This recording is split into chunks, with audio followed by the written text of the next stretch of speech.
Halo, terima kasih sudah mengklik video ini dan di video kali ini aku bakal membahas tentang IELTS. Jadi 1 minggu yang lalu aku ambil tes IELTS pertamaku. Dan sebelum aku ambil tes IELTS, ada banyak pertanyaan dan juga hal-hal yang bikin aku bingung yang aku harap tuh ada penjelasan tentang hal tersebut dalam satu video. Nah, oleh karena itu aku bikin video ini untuk merangkum dan juga memberikan informasi tentang apa saja yang perlu kalian ketahui sebelum kalian ambil tes IELTS. So, let's jump into the video. IELTS atau singkatan dari International English Language Testing System itu adalah salah satu EPT atau English Proficiency Test yang mana itu menguji kemampuan bahasa Inggris kita. Nah, EPT sendiri itu bukan cuma ada IELTS tapi juga ada TOEFL, terus juga ada Duolingo English Test dan juga tes semacam lainnya. Nah, untuk IELTS sendiri itu dibagi menjadi 2 jenis, yaitu ada IELTS Academic dan juga IELTS General Training. Bedanya apa? Untuk IELTS Academic sendiri sesuai namanya berkaitan dengan pendidikan. Kayak kalau misalnya kita mau daftar ke institusi luar negeri ataupun ketika kita mau daftar beasiswa. Untuk IELTS General Training sendiri itu berkaitan lebih ke dunia kerja gitu atau professional world. Beda soal dari akademik dan juga general training itu berbeda ya teman-teman. Untuk akademik sendiri itu biasanya lebih berkaitan dengan dunia pendidikan. Kayak di readingnya itu biasanya untuk reading papernya atau reading textnya itu berkaitan dengan research dan juga untuk listeningnya juga berkaitan dengan lecture yang ada di suatu kelas gitu. Nah, untuk video kali ini aku bakalan fokus membahas IELTS Academic karena sebelumnya itu aku ngambil tes IELTS Academic bukan General Training. Kemudian untuk tes format sendiri di IELTS itu menguji 4 skill bahasa Inggris. Yang pertama itu ada listening, yang kedua itu ada reading, yang ketiga itu ada writing, dan yang keempat itu adalah speaking. Untuk durasinya sendiri itu sekitar 2 jam 45 menit, dengan untuk listening itu sekitar 30 menit, untuk reading itu 1 jam, writing juga 1 jam, dan speaking itu sekitar 11-15 menit.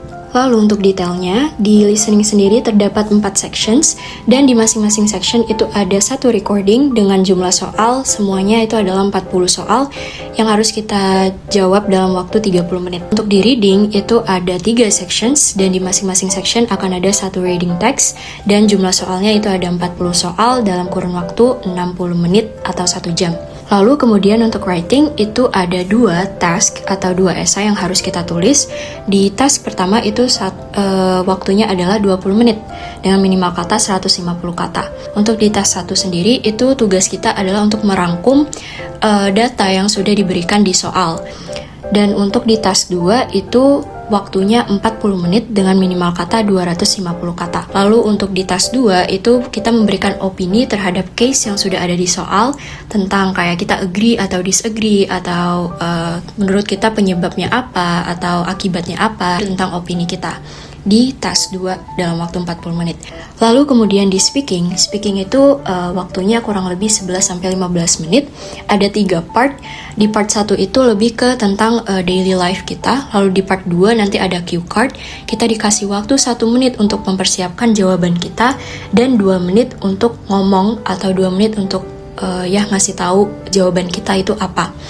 Dan terakhir itu di part 3. Di part 3 ini berkaitan dengan topik yang ada di part 2, tapi bisa lebih kompleks juga dari part 1 dan part 2. Untuk urutan pengerjaan itu listening, reading, dan writing dilakukan dalam satu waktu yang sama. Jadi sekali duduk kita langsung ngerjain listening, reading, dan juga writing. Lalu untuk speaking itu terpisah. Bisa jadi di hari yang berbeda atau di hari yang sama dengan waktu jaraknya itu bisa 1 jam sampai 2 jam lebih gitu. Untuk aku kemarin itu aku selesai kisaran jam 12 siang atau setengah 12 siang. Lalu untuk speakingnya aku lanjut di jam 1:20. Lanjut, IELTS itu ada 3 tipe teman-teman. Yang pertama itu adalah paper based, yang kedua ada computer based, dan yang ketiga adalah online based. Bedanya apa? Untuk paper based itu sesuai namanya masih menggunakan kertas dan juga alat tulis. Jadi kita manual, nulis, dan lain sebagainya. Sedangkan untuk computer based itu kita mengerjakan melalui komputer dan juga kita ngetiknya pakai keyboard. Untuk paper dan juga computer based itu kita lakukan di test center. Jadi untuk online based atau tipe yang ketiga itu kita bisa lakuin di mana aja. mau di rumah atau di tempat yang sepi, jadi nggak mesti di test center. Sedangkan untuk paper dan juga computer base itu harus di test center. Nah, untuk perbedaan lainnya, di paper base itu keluar hasil tesnya itu sekitaran 13 hari. Lalu untuk di computer base itu sekitar 1-5 hari. Dan untuk online base itu bisa memakan waktu 3-8 hari gitu. Dan kemudian untuk powernya juga nih teman-teman. Untuk paper base dan computer base itu powernya lebih gede ketimbang online base. Maksud power di sini adalah di paper base dan computer base itu semua institusi bisa nerima. Kayak di kampus manapun itu bisa nerima IELTS paper dan juga computer base. Dan untuk online base itu ada beberapa yang gak nerima, dan kadang tuh untuk apply visa pun itu gak nerima yang online base. Mungkin faktor yang bikin online base IELTS ini kurang powerful itu adalah ketika kita tes itu nggak diawasi langsung dengan pengawas gitu. Kayak Duolingo English Test kita ngelakuinnya secara online, atau kalau misalnya di TOEFL IBT itu namanya kayak home edition. Jadi kita bisa ambil tesnya atau ngerjain tesnya dimanapun, dan sebenarnya ada pengawasnya kayak proctor gitu, tapi melalui layar aja gitu, nggak secara langsung. Jadi mungkin kebanyakan institusi prefer untuk nerima IELTS yang paper dan juga computer base yang langsung diawasi oleh pengawas di test center. Kemudian untuk scoring di IELTS yang paling tinggi itu adalah angka 9 dan yang paling rendah itu adalah angka 1. Jadi misalnya di listening kalian dapat 8,5, di reading kalian dapat 7,5, dan di writing kalian dapat 6,5, kemudian di speaking kalian dapat 7, itu nanti semuanya dijumlahin lalu dibagi 4. Terus lanjut, di mana sih kita bisa ambil tes IELTS gitu?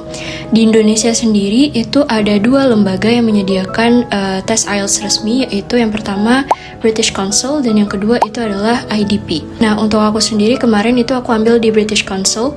Jadi buat teman-teman mungkin bertanya-tanya nih, ini bedanya British Council dan IDP itu apa? Soalnya itu adalah pertanyaan yang awalnya aku tanyakan gitu, atau yang aku tuh penasaran gitu, apakah tingkat kesulitan di British Council lebih sedikit atau justru di IDP yang lebih sedikit?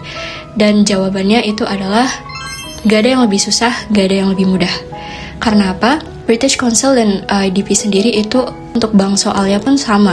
Jadi ini tergantung, kalau misalnya mudah susahnya itu tergantung persiapan dan juga tergantung dengan keberuntungan kalian gitu. Apakah kalian beruntung dapat soal yang lebih mudah atau kalian lagi kurang beruntung dapat soal yang lebih susah.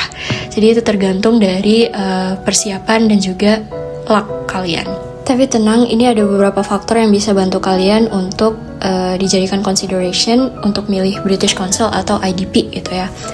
Nah, yang pertama itu adalah lokasi. Jadi kalian harus tahu dulu di area kalian itu ada British Council kah atau ada IDP.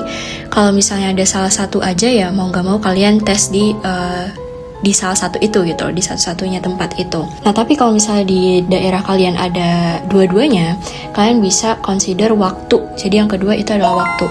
Sesuaiin jadwal kalian, dan kalian perlu lihat juga untuk speaking itu apakah dilakukan di hari yang sama atau di hari yang beda gitu. Jadi kalian bisa sesuaiin dengan jadwal kalian. Lalu yang ketiga yaitu adalah harga.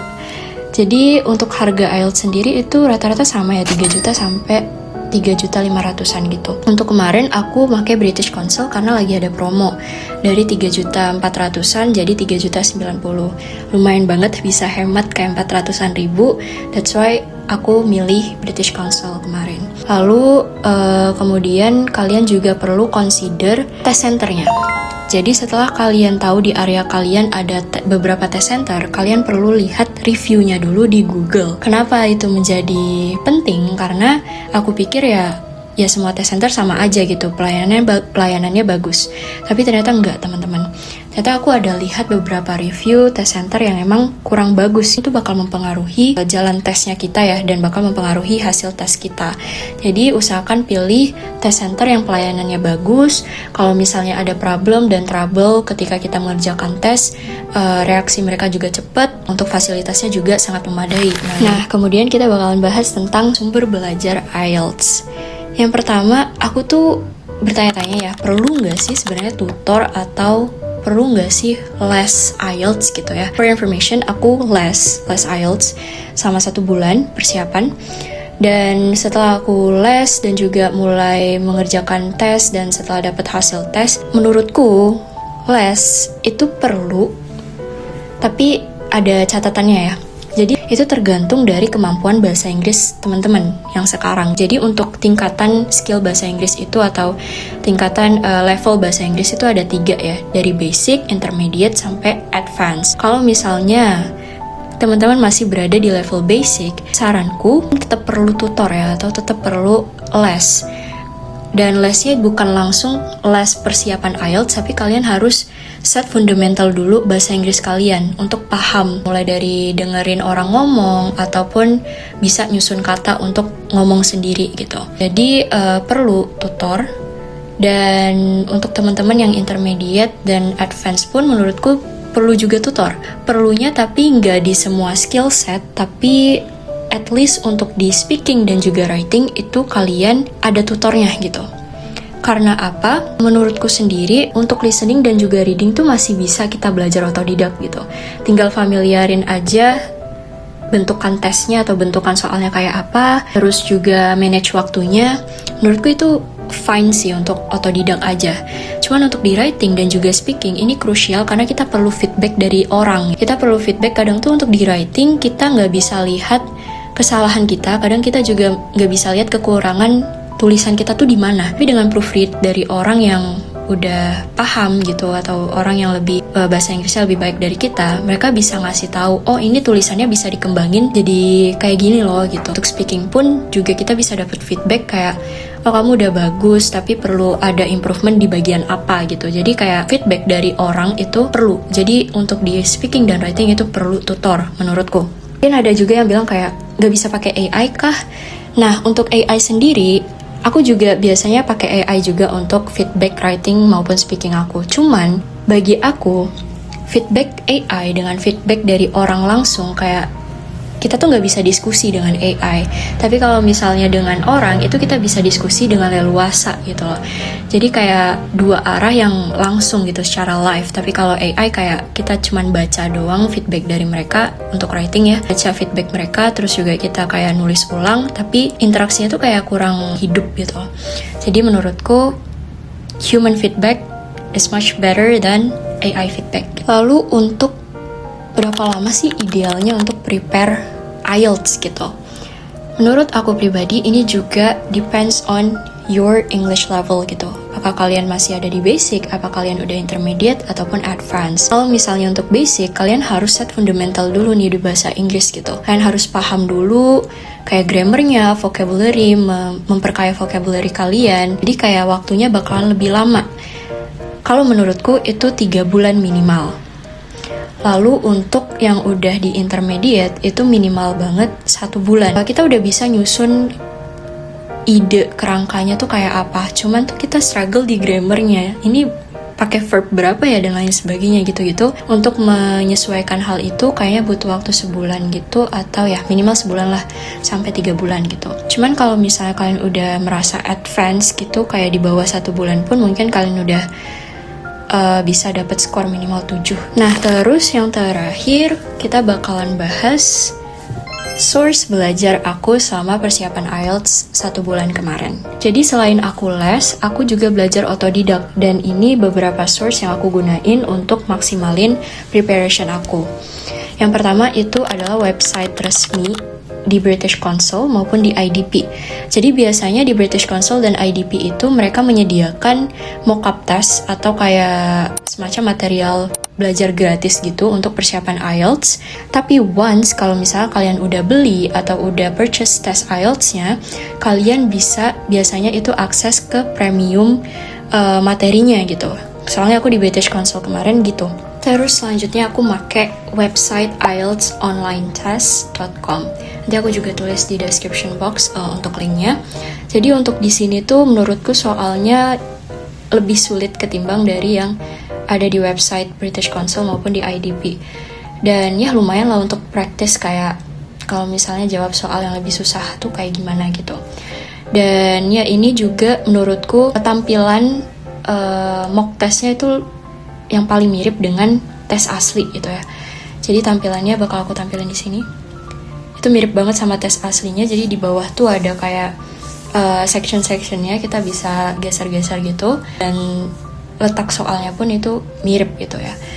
Jadi IELTSonlinetest.com ini juga membantu aku dalam persiapan IELTS aku. Terus yang terakhir itu adalah YouTube channel. Jadi banyak banget YouTuber di YouTube itu yang menjelaskan tentang IELTS dan lain sebagainya, tapi menurutku yang paling works dan paling masuk di aku itu adalah IELTS Advantage. Jadi di sana menurutku penjelasannya tuh singkat, padat, dan jelas gitu. Jadi kayak video yang 1 jam pun aku nggak skip karena penjelasannya memang yang penting-penting semua dan gak bertele-tele gitu. Jadi ya aku saranin kalian bisa coba lihat-lihat YouTube IELTS Advantage ataupun YouTube yang lainnya juga. Ya pilih deh yang mana yang paling work sih kalian atau paling nyambung di kalian. Nah itu tadi adalah penjelasan hal-hal yang aku harap aku tahu sebelum aku ambil tes IELTS-ku, mulai dari tes IELTS in general, terus juga harus ngambil tes di mana, dan juga source belajarnya apa aja. Aku harap video ini bisa membantu teman-teman yang lagi consider untuk ambil tes IELTS ataupun teman-teman yang lagi dalam masa preparations untuk tes IELTS-nya. Terima kasih udah nonton videonya sampai habis, dan apabila ada pertanyaan kalian bisa komen di bawah, dan jangan lupa cek kolom deskripsi untuk link-link source belajar yang aku mention tadi. So, thank you so much for watching. See you in another video. Bye!